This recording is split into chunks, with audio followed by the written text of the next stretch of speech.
Hi there. My name is Rajavel Inbarajan. I am an independent civil and structural engineering consultant living in Singapore since 1997. This gives me the opportunity to witness how a country transforms itself into a smart nation. Presently, I am handling projects in India, Sri Lanka, Malaysia, and Singapore in collaboration with other engineering consulting firms and training providers in those countries. I obtained my Bachelor of Engineering degree in Civil Engineering with first class with the distinction from University of Madras in 1988. I belong to the pioneer batch of Vellore Institute of Technology, erstwhile called Vellore Engineering College. After spending a part of my formative years working in projects in India, Sri Lanka, UAE, and Oman, I found myself in Imperial College London to pursue my postgraduate education in concrete structures and collected my MSc and DSc from the University of London and Imperial College respectively in 1997. I belong to the 51st batch of the concrete structures DIC course offered by Imperial College London since 1946. I passed the world renowned 7-hour chartered membership examination of the Institute of Structural Engineers UK in my first attempt in 2004. The ISTRC appointed me as an examiner for the chartered membership examination in 2008 after an assessment. I continue in this prestigious role ever since and become one of the chief examiners of the chartered membership examination of ISTRC in 2019. My experience spans over 3 decades.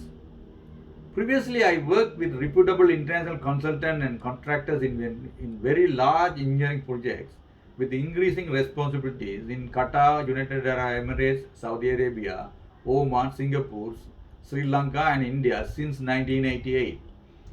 My experience broadly covers the design and construction of high-rise and low-rise buildings with various typologies covering residential, commercial, leisure, health, and warehouses, and infrastructure projects on bridges, underground, above-ground metro stations, airports, mega water returning structures, reservoirs, water supply schemes, and investigation and rectification of very large marine structures such as dry docks and ports.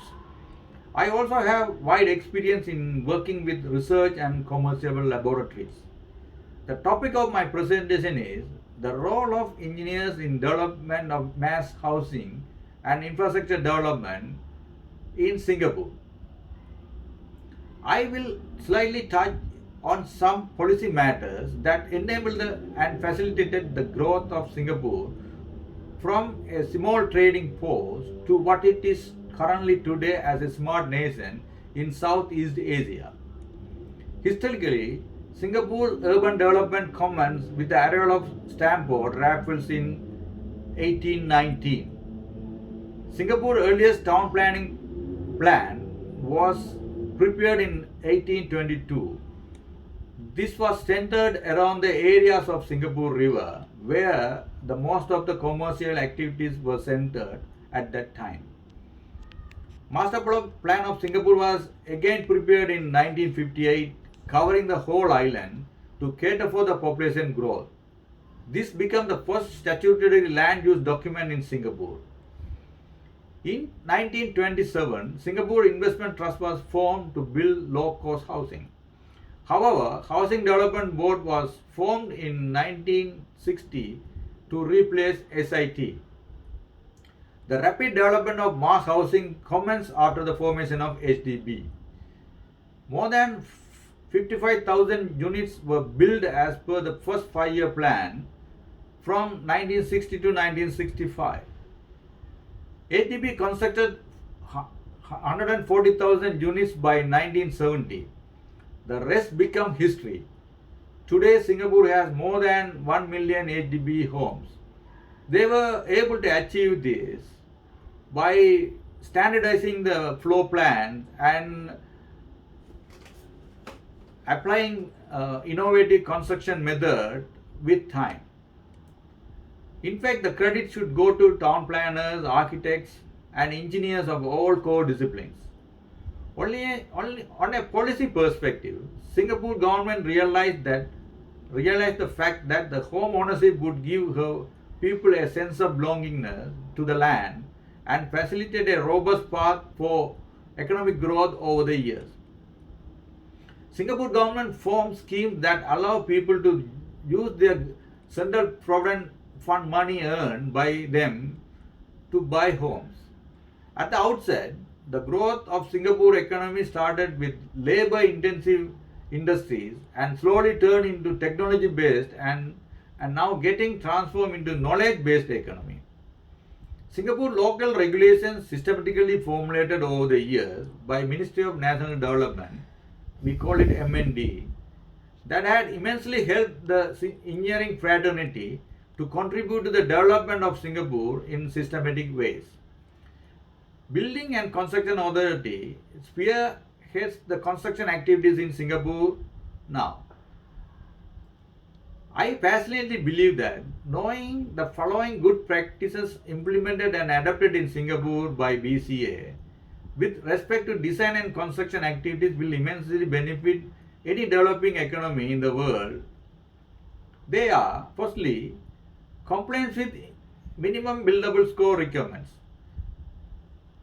In fact, this is applicable to architecture, CNS, and MEP design and documentation works. Let me briefly explain this for structural works. The structural form that utilizes less labor and improved productivity will get higher score. The scores are given for structural floor system, wall systems, and DFMA technologies. When I say DFMA, that means design for manufacturing and assembly, such as PPVC, pot, precast elements, off-site assembly of steel works. CNS engineer's role is significant in arriving at an optimum design that complies with minimum buildable score requirements. Calculation of embodied carbon may become a requirement in the future for CNS engineers.